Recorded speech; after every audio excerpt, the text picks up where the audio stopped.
Hello students, welcome to my channel. Today we are going to learn lesson number 4, fractions and decimal fractions, exercise 4. तर पहा, आता या आधीची जी video upload केलेली आहे फ्रॅक्शन अँड डेसिमल फ्रॅक्शनची, तर ती तुम्ही पहिल्यांदा पाहायची आहे. ठीक आहे, जर तुम्ही पाहिली असेल ती व्हिडिओ तर हा एक्सरसाइज शिकवणार ते तुम्हाला समजणार आहे. पण जर पाहिली नसेल तर ती व्हिडिओ पहिल्यांदा पाहून घ्या. प्लेलिस्ट मध्ये जाऊन तुम्ही पाहू शकता. फ्रॅक्शनची व्हिडिओ अपलोड केलेली आहे. ठीक आहे, ती पहिल्यांदा पहा, म्हणजे त्याचा रेफरन्स घेऊन आपण ही एक्झाम्पल सॉल्व करू शकतो. चला, exercise 4. First question, which fraction is of the highest value in the following. आता काय फाइंड आउट करायला सांगितलेलं आहे. हे जे तुम्हाला 4 फ्रॅक्शन दिलेले आहेत, तर त्यापैकी हायेस्ट व्हॅल्यू कोणाची आहे. तर आता पाहू शकतो आपण 14/15, 18/19, 8/9 आणि 16/17. जर तुम्ही नीट ऑब्झर्व केलं चार ऑप्शनमध्ये, तर डिनॉमिनेटर हा ग्रेटर आहे, पण तो कितीनी ग्रेटर आहे, तर 1नी ग्रेटर आहे, म्हणजे एकानी मोठा आहे. पहा, 18, 19, 8, 9, तसंच इथे 16, 17, म्हणजे डिफरन्स कितीचा आहे, तर 1चा डिफरन्स आहे. Denominator is greater than numerator by 1. मग अशा वेळेला जर जो न्यूमेरेटर बिगर आहे त्याची व्हॅल्यू, म्हणजे त्या फ्रॅक्शनची व्हॅल्यू हायेस्ट असते. मग इथे बिगर न्यूमेरेटर कोणता आहे, तर 18 आहे, आणि म्हणून आन्सर काय येणार, 18/19. Now second question, which fraction is of the highest value in the following. 31/5, 36/6, 37/6, 49/8, 19/3. आता या ठिकाणी numerator is greater than denominator. Numerator कसं आहे, तर ग्रेटर आहेत, आणि डिनॉमिनेटर कसं आहे, तर स्मॉलर आहे. ते सगळीकडे तसंच दाखवलेलं आहे. मग अशा वेळेला काय आहे, तर आता या ठिकाणी डिनॉमिनेटर स्मॉलर आहे, तर न्यूमेरेटर काय आहे, तर ग्रेटर आहे, आणि म्हणून पण विचारलेलं काय आहे, हायेस्ट व्हॅल्यू विचारलेले आहे. मग सगळ्यात स्मॉल न्यूमेरेटर फाइंड आउट करायचा, आणि ती त्याची हायेस्ट व्हॅल्यू असणार आहे. म्हणजे सगळ्यात स्मॉल कोणता आला, तर 19 आहे. पहा, 19 हा न्यूमेरेटर आहे, 19/3.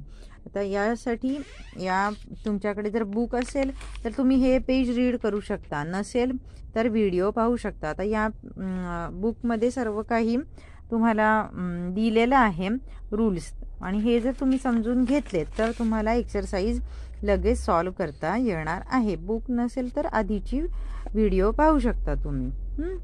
चला पुढे जाऊया. Third one, find the smallest. Third example, find the smallest fraction from the following. 3/2, 3/7, 3/8 and 3/6. आता इथे तुम्हाला स्मॉलेस्ट फ्रॅक्शन फाइंड आउट करायला सांगितलेलं आहे. पहिल्यांदा फ्रॅक्शन काय दिलेले आहेत आपल्याला हे तुम्ही व्यवस्थित ऑब्झर्व करून घ्या.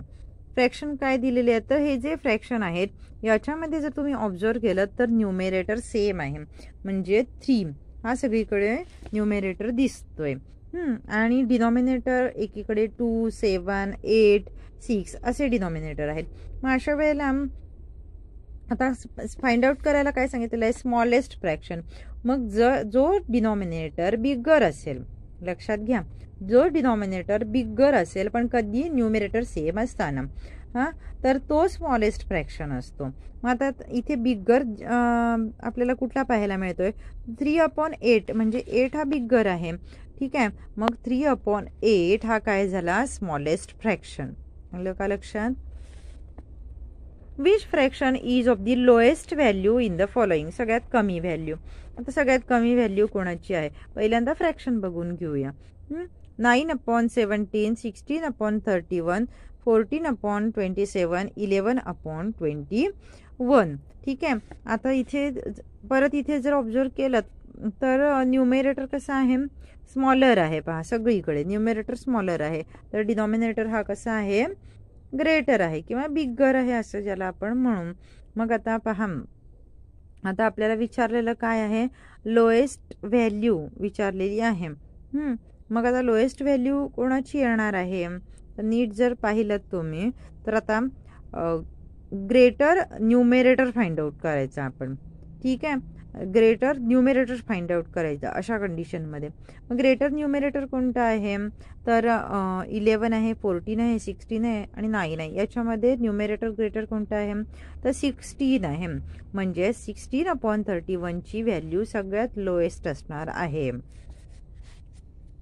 Fifth number, which fraction is of the highest value in the following. Highest value पाहूया कोणती आहे. 23/47, 21/43, 7/15, 18/37. या कंडिशनमध्ये काय आहे फिफ्थ नंबरमध्ये, तर डिनॉमिनेटर ग्रेटर दाखवलेला आहे पहा, म्हणजे ग्रेटर आहे. 23/47, 21/43 इथे 59 इथे 37 आहे. म्हणजे काय कंडिशन आहे, तर डिनॉमिनेटर ग्रेटर आहे आणि न्यूमरेटर स्मॉलर आहे. मग त्यात ऑब्झर्व करा. तर काय विचारलेलं आहे, हायेस्ट व्हॅल्यू विचारलेली आहे. मग अशा वेळेला न्यूमेरेटर हा कसा असला पाहिजे, ग्रेटर असला पाहिजे. काय विचारलेलं आहे, हायेस्ट व्हॅल्यू, पण कधी, तर डिनॉमिनेटर हा ग्रेटर आहे कोणापेक्षा, न्यूमेरेटरपेक्षा. आता इथे वेगवेगळ्या कंडिशन्स आहेत हां, तर हे तुम्ही प्रॅक्टिस करून ते तुमच्याबरोबर लक्षात राहणार. 23/47 is the fraction of highest value, म्हणजे याची व्हॅल्यू सगळ्यात हायेस्ट येणार आहे कोणाची, 23/47ची. चला 6 number, if we arrange the number in ascending order which is the second fraction in the series. आता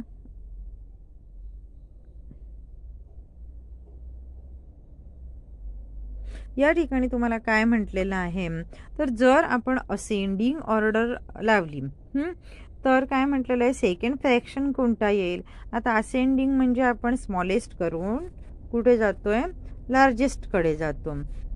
मग आता पहिल्यांदा काय करून घ्यायचं, हे चारही फ्रॅक्शन आपण लिहून घेऊया, म्हणजे दाखवते तुम्हाला मी कसं सॉल्व्ह करायचं आहे ते. पहा, फर्स्ट फ्रॅक्शन होता 7/11, नंतर होता 4/7, 2/5 आणि 3/5. तर काय करायचं आहे, आता असेंडिंग ऑर्डर म्हणजे स्मॉलेस्ट कडून लार्जेस्ट कडे जाणार. 7/11 साधारण डिव्हिजन करून घ्यायची, जास्ती करत बसायचं नाहीये, एखाद डिजिटपर्यंत केलेलं आहे पहा. 11 0 जा 0, मग किती 70 नंबर मिळाला, बरोबर आहे, पॉईंट घेतला. 11 6 जा 66, एवढंच सॉल्व केलं पहा. पुढे पहा, 4/7चं कसं पण तेच आलं. 7 0 जा 0, म्हणजे 4वरती 1 0 म्हणजे 40 झाले, आणि 7 5 जा 35, म्हणजे याचं आन्सर आलं 0.5. 2/5, 5 0 जा 0, म्हणजे पॉईंट घेतल्यानंतर इथे 20 होतील की नाही. 5 4 जा 20, 3/5, 5 0 जा 0, आणि हे 30 झाले, म्हणजे 5 6 जा 30. म्हणजे आता ह्या व्हॅल्यूज पाहूया आपण. 0.6, 0.5, 0.4 आणि 0.6, म्हणजे आता स्मॉलेस्ट कडून लार्जेस्ट कडे जाणार, बरोबर आहे ना आपण. म्हणजे सगळ्यात स्मॉल जर तुम्ही इथे पाहत असाल तर कुठला आहे, 0.4 हा फर्स्ट झाला, स्मॉलेस्ट कडून लार्जेस्ट कडे चाललो. त्याच्यानंतर 0.5 येणार, त्याच्यानंतर 0.6, हे दोन्ही सेमच आहेत, पण आपल्याला सेकंडच विचारलेलं आहे. म्हणजे सेकंड काय येणार, 4/7. पुढे, if we arrange the number 5/6, 7/8, 7/8, 2/3, 6/7 in descending order, which is the middle fraction in the series. आता या ठिकाणी जर तुम्ही पाहिलं तर न्यूमेरेटर कसं आहे, न्यूमेरेटर स्मॉलर आहे, तर डिनॉमिनेटर कसं आहे, बिगर आहे. न्यूमेरेटर स्मॉलर दिसतोय सगळीकडे पहा, 5/6, आणि त्या दोघांमध्ये डिफरन्स सुद्धा एकाचाच आहे पहा, 5 6 7 8 2 3 6 7. ठीक आहे, मग आपण काय करूया, पहिल्यांदा ते अरेंज करून घेऊया. मग अरेंज करताना आपण कसे अरेंज करणार, डिसेंडिंग ऑर्डर सांगितलेली आहे. डिसेंडिंग ऑर्डर सांगितलेली आहे म्हणजे लार्जेस्ट कडून स्मॉलेस्ट कडे. मग लार्जेस्ट कोणते येणार, ऑब्व्हियसली 7/8 येणार. ठीक आहे, लार्जेस्ट कोणते येणार, 7/8. मग हा फर्स्ट, हा सेकंड. मग थर्ड कोणता येणार तर त्याच्यानं 6/7 हा थर्ड येईल. त्याच्यानंतर येईल 5/6 आणि त्याच्यानंतर येईल 2/3. पहा इथे मी तुम्हाला लावून दाखवलेलं आहे. 7/8 7/8 त्याच्यानंतर 6/7 येईल, 5/6 येईल आणि 2/3 येईल. म्हणजे 6/7 हा मिडल फ्रॅक्शन मिळाला आपल्याला. म्हणजे आन्सर आहे 6/7. 8 number. Out of the fraction 30/48, 25/40, 80/96, 85/136.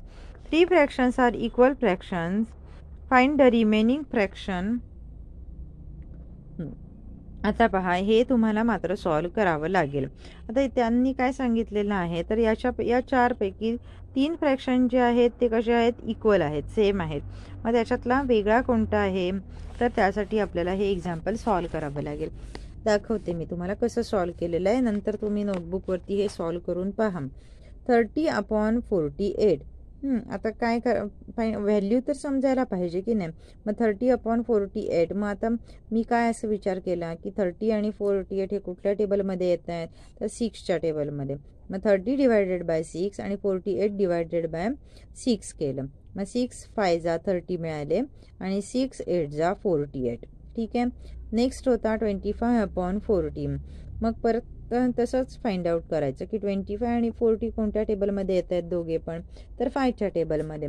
मग पहा 5 5 जा 25 आणि 5 8 जा 40. नेक्स्ट होतं 80/96. मग साधारण आपल्याला टेस्ट फॉर डिव्हिजिबिलिटी 4ची डिव्हिजिबिलिटी टेस्ट माहिती आहे. ठीक आहे. मग त्याप्रमाणे मी करून पाहिलं. 80 डिवायडेड बाय 4, 96 डिवायडेड बाय 4. मग 80 डिवायडेड बाय 4चा आन्सर मला मिळालं 20 आणि 96 डिवायडेड बाय 4चा आन्सर मिळालं 24. पण पुन्हा करायला पाहिजे. ठीक आहे. मग आता 20 आणि 24 डिव्हिजिबिलिटी टेस्ट 2ची डिव्हिजिबिलिटी टेस्ट माहिती आहे तुम्हाला.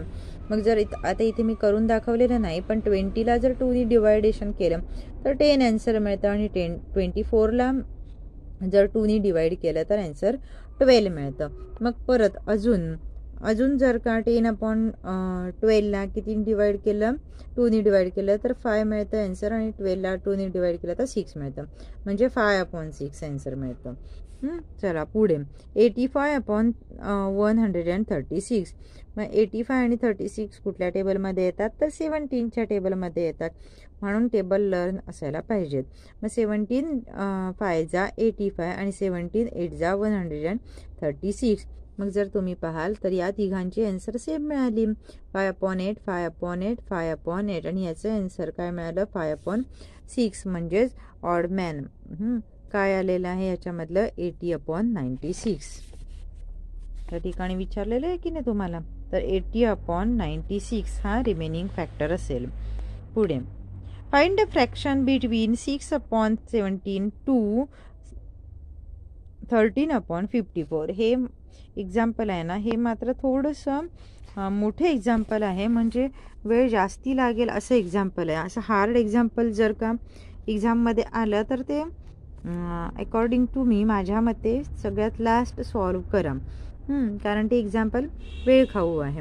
आता 16/17 आणि 13/54 तर तुम्हाला सांगितलेलं आहे की फ्रॅक्शन फाइंड आउट करायचं आहे ना याच्यामधला. मग याची पहिल्यांदा ॲडिशन करून घ्यावी लागेल तुम्हाला आणि त्याला 2ने डिवाइड करायचं असतं. मग आता पहा कशी ॲडिशन करायची. 6/17 प्लस 13/54. मग डिनॉमिनेटर सेम नाही आहेत. मग काय करावं लागेल क्रॉस मल्टिप्लिकेशन करावं लागेल. ठीक आहे. म्हणजे 6 मल्टिप्लाइड बाय 54 आणि 13 मल्टिप्लाइड बाय 17 करून घेतलं. 6 multiplied by 54 plus 13 multiplied by 17 upon 17 multiplied by 54.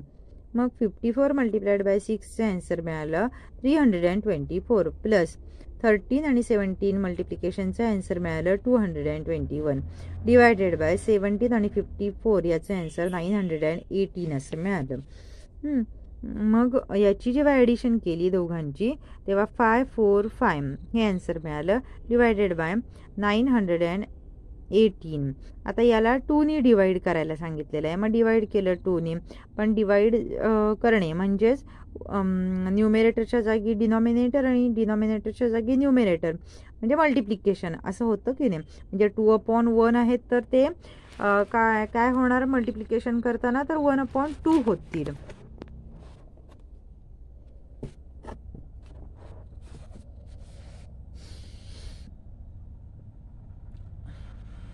मग 545 म्हणजे 545 त्याला जर 1नी मल्टिप्लाय केलं तर तोच नंबर राहणार आहे.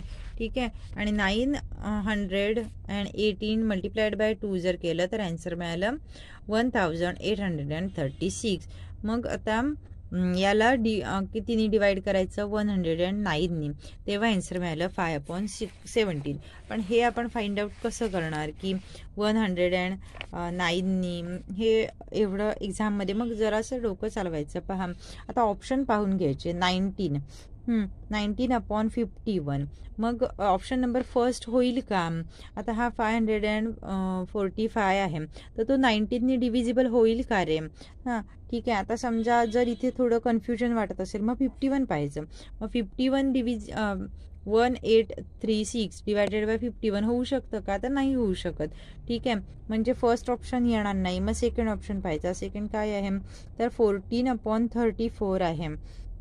मग 14 साधारण करून बघायचं ओरली. तर 14च्या टेबलमध्ये म्हणजे 545 डिव्हिजिबल बाय 14 असं होतं आहे का तर नाही होत आहे करून बघितलं तर. म्हणजे सेकंड ऑप्शन पण नाही येणार.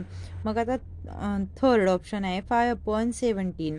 मग 5/17 मग 545 इज डिव्हिजिबल बाय 5 आणि 17 इज 1836 ऑल्सो डिव्हिजिबल बाय 17. म्हणजे 545 हा 5नी डिव्हिजिबल होतोय तर 1836 हा 17नी डिव्हिजिबल होतोय. म्हणजे साधारण आपलं ऑप्शन नंबर किती येऊ शकतं 5/17. ठीक आहे. अशा प्रकारे थोडंसं आपण या ठिकाणी काय म्हणतो त्याला आपण टॅक्ट वापरायची आहे. कारण नाहीतर तुम्ही इतकं सर्व करत बसणार तर त्याच्यामध्ये खूप टाईम निघून जाईल. चला पुढे next example 3/* plus 2/* is equal to 1. Find the value of star. खूप इझी एक्झाम्पल आहे ना. वरचे एक्झाम्पल हार्ड आणि 10 नंबरचे एक्झाम्पल खूप इझी असं झालं आहे. चला पाहूया. आता आपण स्टारच्या जागी x लिहून घेतले. 3/x plus 2/x is equal to 1. मग डिनॉमिनेटर सेम आहेत. ॲडिशन होऊ शकते. 3 + 2 किती झाले तर 5 झाले. Upon x is equal to 1 cross multiplication केलं. x is equal to 5 answer मिळालं. What is the value of star तर व्हॅल्यू ऑफ स्टार इज 5. आता नेक्स्ट पेजवरती 11 पासून ते 25 पर्यंतची जी एक्झाम्पल्स आहेत ती आपण नेक्स्ट व्हिडिओमध्ये पाहूया. ही जर व्हिडिओ तुम्हाला आवडली असेल तर तुम्ही जास्तीत जास्त शेअर करा. चॅनल सबस्क्राईब केलं नसेल तर चॅनल देखील सबस्क्राईब करा. आणि तुम्हाला अजून कोणत्या प्रकारच्या व्हिडिओ पाहिजे आहेत ते मला कमेंटमध्ये सांगा.